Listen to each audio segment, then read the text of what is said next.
it's Ivy here, host of Feng Shui It. Make sure and hit that subscribe button and make sure and definitely give us a like for today. Check out our Facebook page at www.facebook.com/fengshui_TV. So today we have our guest Sharon Licata here, who's going to talk with us about shamanism. And so Sharon, thank you so much for joining here on the set today. And so the first thing we want to talk about is what is shamanism? Because that's something that people hear a lot about. They'll hear the word shamanism and they think they know what it's about or what it is. So can you start off by telling us what is shamanism? Okay, very simply, shamanism is a method that's been used for thousands and thousands of years of altering your consciousness to go and travel to the spiritual realms.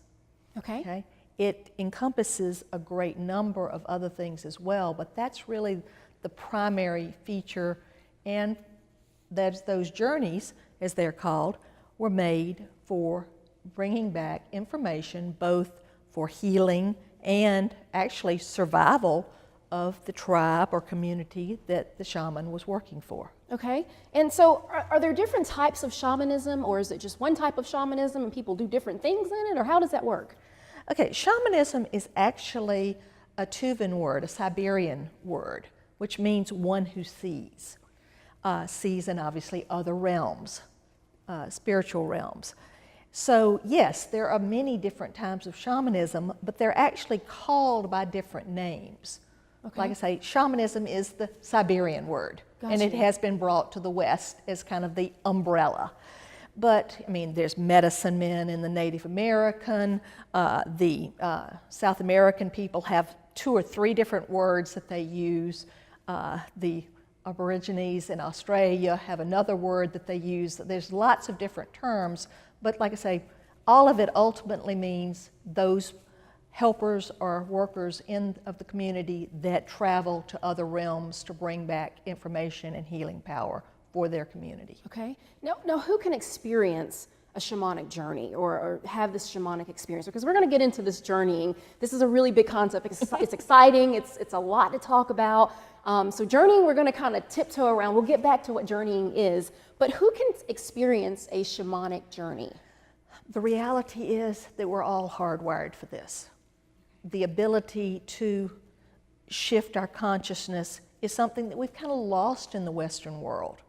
But yes, it's a matter of literally using something like a sonic driver that we'll talk about in a little bit to set an intent to go and find that information. So yes, it's anybody with some training to do it safely. Okay, so since we've kind of dabbled into this whole journeying thing, let's talk about what does it mean to say I'm taking a shamanic journey? What does that mean?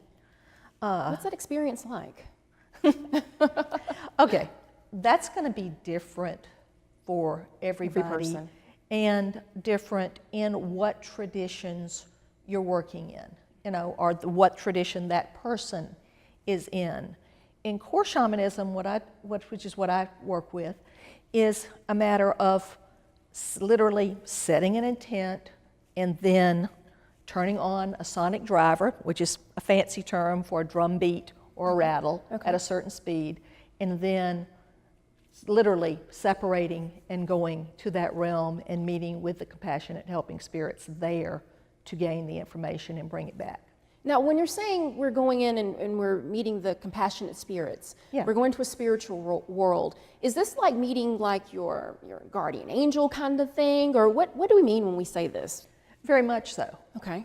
I particularly don't get hung up on how the compassionate helping spirits show up to people, for people. Right. Guardian angels certainly fall in that category.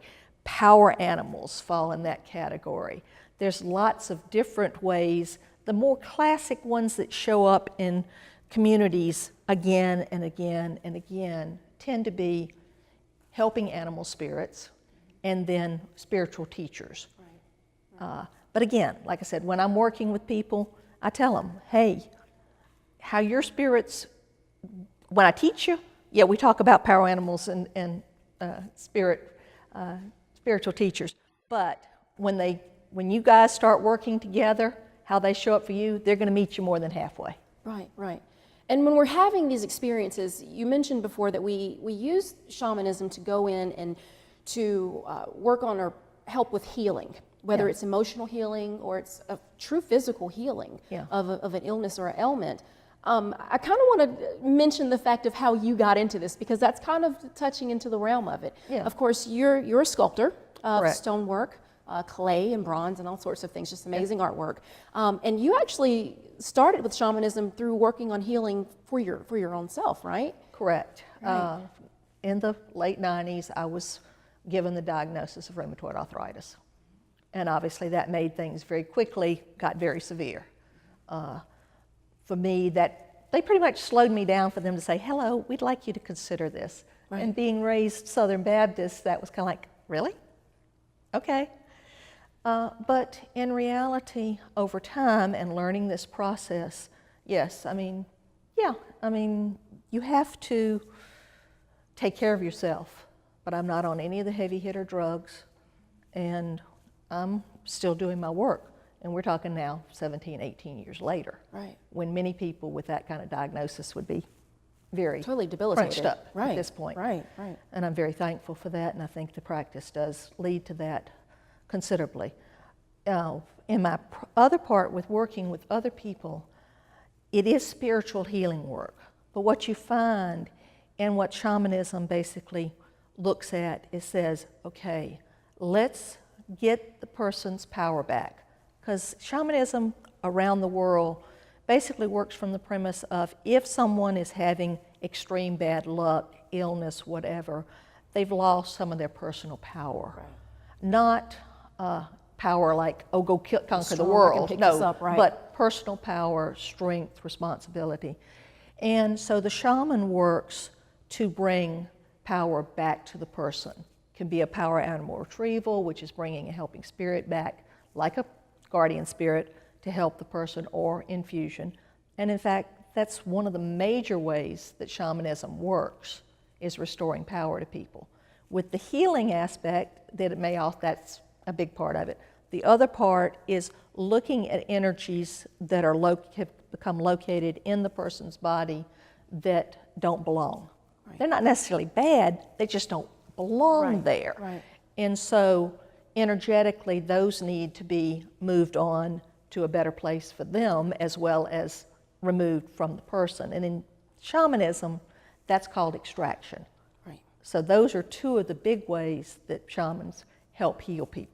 And as we know in our community, amongst different practitioners, whether you do Feng Shui like myself or you do shamanism like what you're saying, one of the parallels that I see is the same thing that you're doing in that body with finding it's not necessarily bad energy, it just needs to be moved or kind of rearranged. That's the same thing I do with furniture. Absolutely. In a home, in a space. It's not necessarily that the energy is bad, it's just bad for that spot. So what I'll do is I'll go in and kind of move the furniture around and get rid of the TVs and tell you to keep your cell phone away from your bed and all that kind of good stuff, and get chi to move around. So one of the things that I've really enjoyed as I'm learning about these different modalities and experiencing these modalities is that I think overall, one of the key things that everyone's going to notice is that there's still this core principle amongst all of us that if you keep an environment, whether the environment is the body or the environment is your home, your bedroom, your office, your car, if you keep that environment healthy and you keep that environment with a healthy flow of the energy flow, no matter whether you call it prana, whether you call it chi, whether you call it the spirit, whatever it is that you're calling it, or in just physical language, in our bodies, blood. Your blood's got to flow well. If you got a blood clot or something, you're going to have a problem. If we can keep this energy, this lifeline, this direct connection from here on earth to our Creator, keep it flowing well, then we keep things healthy, we keep things happy. And that's something that I truly enjoy about shamanism, is that it's the same premise. Let's go in and figure out where the disturbance is. Let's fix that dis-ease before we have it manifest in the body. Or if it's already manifested, let's figure out how we can back it up and kind of correct it. So yeah, I love that. I love that. So can you tell us about the type of shamanism that you practice? Okay. The type that I use is what's called core shamanism. It's something that Michael Harner with the Foundation for Shamanic Studies has developed and refined over a number of years. He was one of the original anthropologists who went into the Amazon and literally around the world doing the research now more than 50 years ago. The core shamanism takes those practices, core naturally, that he found repeated over and over and over again in cultures.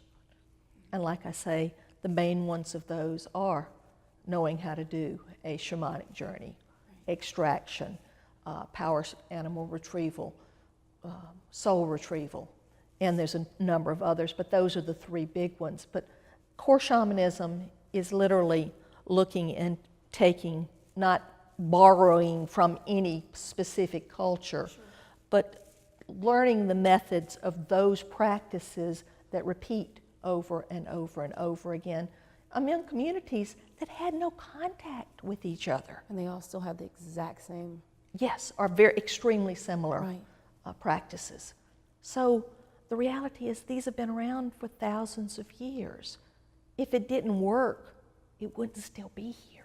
Right. Neither were their cultures, right? Exactly. Because their entire culture really revolves around this belief and this ability to have the healings. I mean, you look at some of the Amazon groups and the knowledge that they have of the plants and how to use them for medicines and such. And they'll say, oh, we did a journey and went and talked to the spirit of the plant and it told us how to use it. Right. And then here come the pharmacologist and actually check that, and science the science catches up. Supported it, right? Yeah. Right. And that's something that I think a lot of people are pretty frustrated with, especially now in this day and age, is that with all the pharmaceuticals companies kind of badgering us with our drugs and drugging us versus, there's no money in the cure, there's only money in remaining sick and ill, is that when you go back and you start researching or, different various herbs that you can use or various modalities, you're going, wow, these things have been around for thousands of years. Why did no one tell us? And especially here in the West. I mean, we rely on just going to the doctor, getting a pill and popping it, but we never actually say, first of all, what's in the pill? And then second of all, is there anything I can do beyond that? So I think we have a lot to learn from these ancient cultures because they've lasted a lot longer than we have. Very much so, but understand too, as a shamanic practitioner in South Carolina, you do have to be very careful. You're not prescribing. Right. I teach people how to go and get their own information. Okay. I have to speak from my own experience. This is something that worked for me. Please research it. You have to be very, very careful and very respectful. You do not diagnose. Right. You go in and help the energy that's causing the problem move on. Right. But the thing that's nice about it is it's very complementary with Western medicine as well. I mean, I have people come to me who say, okay, I've done the treatment, help me remove, let's check, let's see if there's any energetic remnants left that needs to be removed so that it doesn't come back again. Right. Doesn't come Absolutely. back. Absolutely. And that's a very important, help me get whole so that I can go forward. Right. Lesson learned. Right. A lot of times. And we see that a lot of times in that even people that maybe have reoccurring episodes of things like cancer. They'll have cancer, they go through chemo, they beat cancer the first time. A couple years later, they come back through and they've got cancer again, and they're going, oh no. And then energetically, what they will find out when they've researched various modalities, they'll notice, oh, well, that energy was still trapped in that portion of your body, or it actually had escaped to this portion. If we would have got this cleaned out, or if we would have did some energy work to remove that, those traces might not have manifested again. Yeah. So. The thing that's nice with shamanic journeying, though, as well, is anybody can learn. Yes, it's nice to have a shaman available and help you with the work, but ultimately, people can learn how to do this themselves and learn how to go to the spiritual realms and answer the questions themselves. You know, it works both ways. Yes, and there's no shame in saying, hey, I need some help with this. Right. Get me over the hump and then get me started. Right. And that's really how I tend to approach. I don't collect clients. I do my best when somebody comes to me, let's solve the problem as best the spirits are willing to help us do, because they do the work, not me. I'm the conduit. And then if you're willing to learn, if you're ready, let me help you empower yourself going forward so that you can do this. Like a maintenance, basically. After we've got the tune-up, so now let's teach you how to teach you how to keep that spiritual connection, keep that personal power going. Because in shamanism, really, that's if there's a core belief, it's that that everything, you literally can journey to anything. Everything has a consciousness, which quantum physics is finally kind of catching up with. Slowly catching up.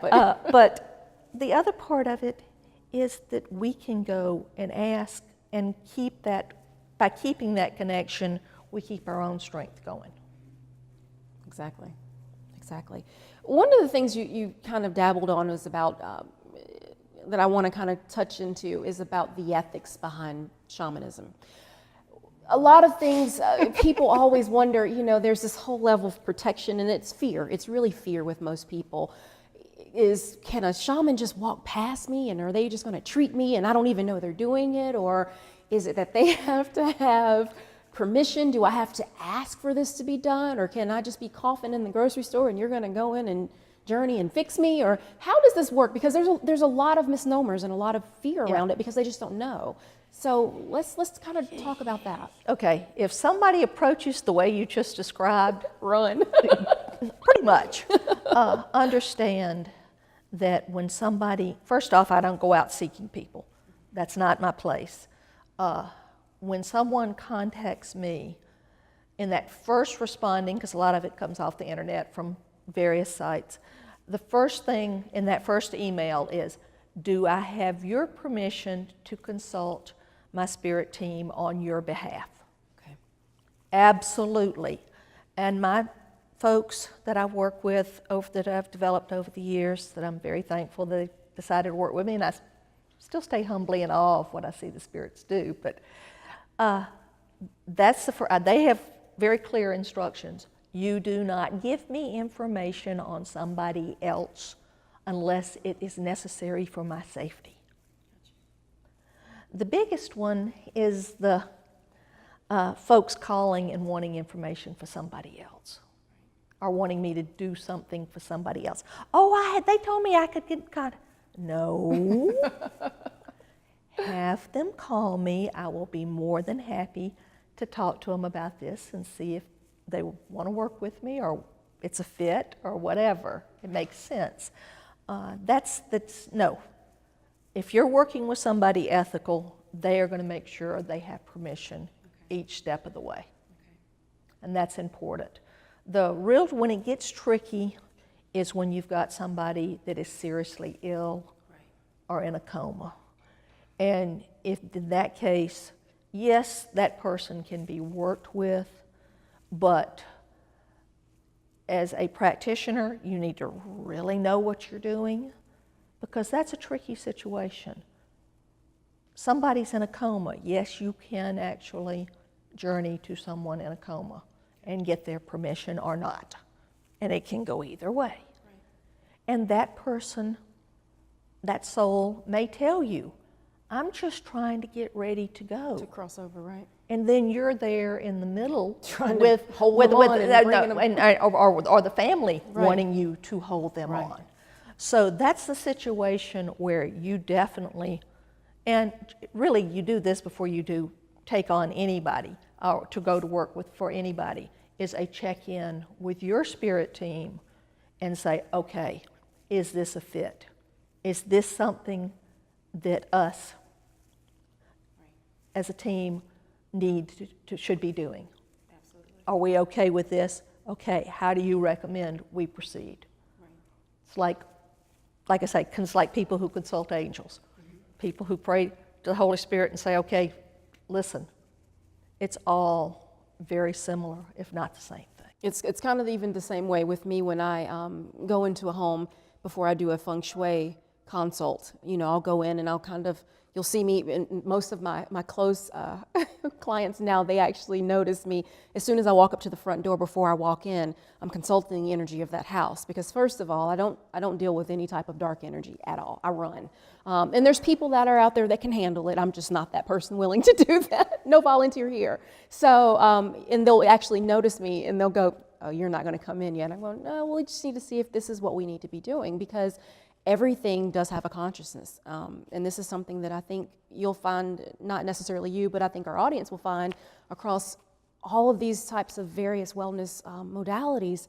It's that same belief system. I don't just step in and just force you to do it. And there are religious beliefs that are the same way. I mean, even like within Christianity, it'll teach Jesus would say, go into this town and spread Christianity, but if they don't want it, just wipe the dust off your feet and turn around and go somewhere else. I mean, it's kind of the same notion. And I think the biggest thing that I want our audience to be able to recognize is that you can practice various religious beliefs and still practice shamanism. There's no contradiction in being a Christian or being Buddhist or being Muslim that contradicts you from being able to do this. From a practice standpoint, because again, this is contacting your higher guides, your connection to spirit, and so whatever you call it, it's the same energy, it's the same thing. Absolutely, they're just not. This is a method, Right? not a religion. Not a religion, absolutely. This is particularly with what I teach for the foundation. It's a method of learning how to go into trance, how to get to the spiritual realms that are safe to visit as a newbie, right. Which are the upper and the lower. We tell people, this world we refer to the middle world. Shamans tend to use Castanesta's references of ordinary reality, meaning this, and non-ordinary reality being the spirit realms. Reality being kind of a key word there. But we refer to those because when people are learning, we tell them, okay, you know how this ordinary reality is a mixed bag. Right. Another term for it's middle world. So while you're learning, let's stay out of the non-ordinary reality middle world too. Right. While you're learning, we teach you to go up to the upper world or the lower world, where over many years of looking at it and working with it, it's been determined that those are compassionate, helping spirits. Right. You're safe there. Right. Now, that doesn't mean they may take you to task about something for your own good, right. But you're safe there. Right. And this is this very safe practice that would really be nice for everybody to have access to again. Right. Absolutely. So, Sharon, what is journeying? We hear this word a lot when we're talking and learning about shamanism. What exactly does it mean to journey? Okay. Journeying is mainly a classic thing that shamans do and have done for millenniums. The simple answer is it is altering your consciousness to go to other realms, the spiritual realms. To do so generally is done with a number of ways. I mean, you can kind of meditate to do it, but traditionally it's been with a sonic driver or in a few tribes done with drugs. Now, obviously that's illegal in this country and you really don't need it. The drums or a rattle, here we'll go science for a minute. If you have a sonic driver, drum beat or rattle, at 4 to 5 beats per second, it will literally over time, and you get used to being able to tune into it, will push the brain waves from the alpha and beta that we use in our everyday lives into the theta waves that are classically trance waves. Okay? That enables you to then journey to those realms. Okay. Now, one of the ways that you mentioned is with the drum, and yeah. that's probably the more traditional way is yeah. with the drum, because I mean I'm sure some small tribes still use the psychedelics and like in the Amazon and things like that, and yeah. we want to warn everybody, be careful if you're going to take a expedition to South America to do this. You be very careful as to who you're traveling with, because they're not always the safest way. No, there's been a number of touristy type come try the stuff and to do the journeys. No, if you were to do that, you need to research and make sure that you are truly working with some of the traditional shamans down there that have the years and years of training of actually finding the correct herbs and vines and such that go into the mixture and know how to administer the antidote if it goes bad. I mean, Michael talks about them having to give him the antidote medicine with the very first time he tried it, Michael Harner. So yes, that is something you have to be very careful about, but you don't really need it. A drum at 4 to 5 beats per second is really a rattle and off you go. It's really a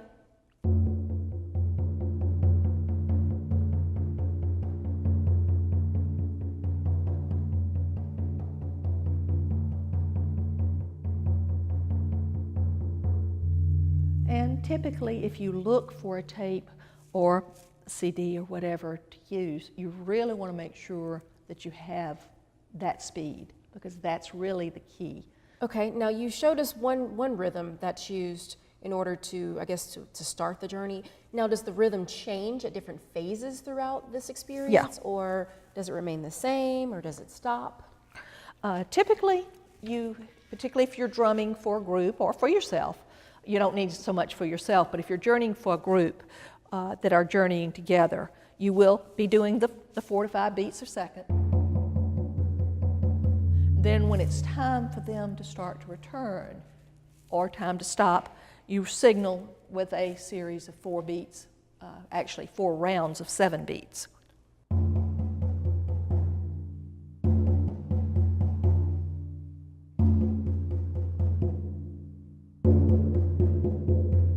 Then the beat picks up very rapidly to say, okay, come on, it's time to head back. And the person retraces their step through their journey and comes back. The same way that they came in? Yeah. Wow. Generally, that's the recommended way to do it, yeah. Right. Doesn't always happen, but that's usually, that's a good habit to get into. Right. So it's very rapid at that point. And for about 30, 45 seconds for them to come back. Oh, wow. And after that rapid beat, then it repeats to say, okay, guys, settle back into your bodies, you're here.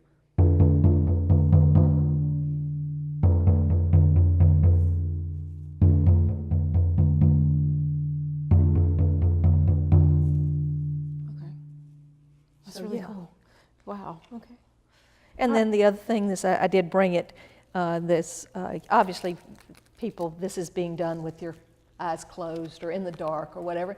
And these are I brought these because this is another way of now, is that for focus so that you can pay attention and really remain in a meditative kind of mindset? Okay. These are designed where you can actually journey with your eyes open and still be completely in the dark. Okay. Is this something that you would recommend for most beginners to have something like this to kind of it's a good idea. Eyes to yeah, it's anything you can do while you're learning to turn off the monkey mind, as we typically call it, and stay focused and be comfortable. And that's one more way, but a bandana is fine too. Okay, well, we're going to take a pause for a moment, and we'll be back to talk with Sharon. Hey, next week you'll get a rare opportunity to see inside of Sharon's journeying circle. You don't want to miss that episode.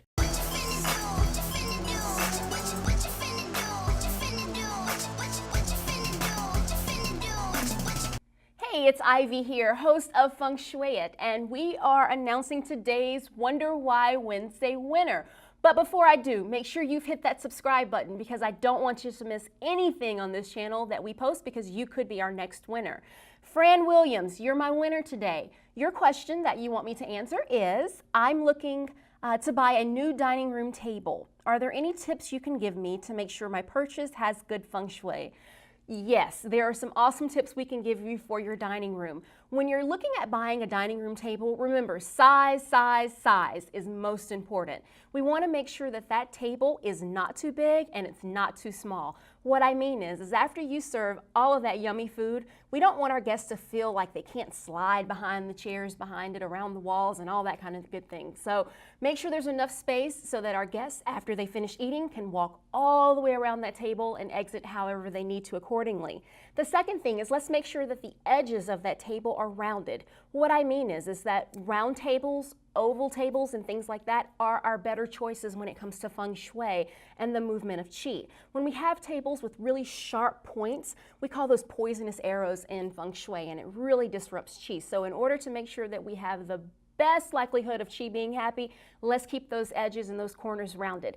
And finally, your third tip for your dining room table is that if you can find one with a solid surface to place your food on, unlike a glass top, that's always going to be better. Remember, Qi kind of moves around erratically, and if it can shoot through that glass, we can't always control the speed of that, and we have to put other Feng Shui cures in that space. So we want to make sure and look for things that are like solid wood tables or tile tops or even stone tops, which are really fashionable now.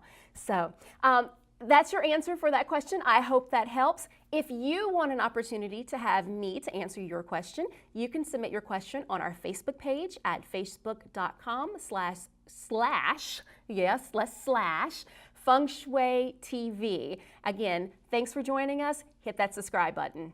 Up next is your DIY Designovation tip. So today we're talking about the faceted crystal. Faceted crystals are sometimes used to correct energy imbalances, and today we're going to talk about how to determine which faceted crystal you should use and where you can use it. So let's start off with the type. I recommend using man-made faceted crystals instead of a natural quartz crystal, and that's for a couple of reasons. The first reason is that crystal clear natural quartz is extremely rare to find in nature, and so that makes them super expensive to purchase. Another reason I choose to use man-made crystals is because natural stones have imperfections in them, and that makes them very difficult to cut into a multifaceted stone. And so if you just get the ones that are man-made, they're not going to have those imperfections in them. With all that being said, the best crystals to use in Feng Shui are high-quality spherical leaded crystals, and this is a high-quality leaded crystal. That's what it looks like. I prefer to use these crystals because they are extremely effective, they're reasonably priced, and they're super easy to find. And to ease any fears you might have, lead crystals are completely safe. The lead is bound to the structure of the crystal, so it doesn't separate out and leave lead dust on your hands. Let's talk about size. Now, to figure out which size crystal you should use to disperse Qi, you first have to think about where and how you're going to use the crystal. On average, the size you choose is going to range anywhere from probably about a 30 millimeter to about a 50 millimeter.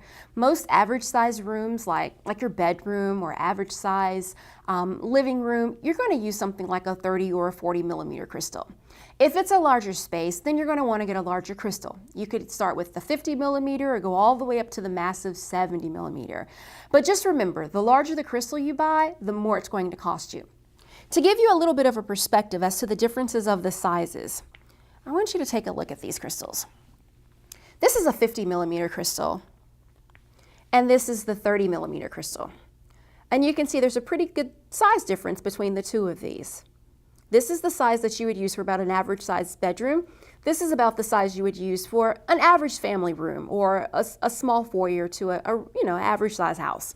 When you're talking about really large structures like office buildings that have massive foyers or even homes that have really large foyers, you're going to want to go up in size. And this is the 70 millimeter crystal. And just to show you the difference between the 70 and the 50, it's a big difference.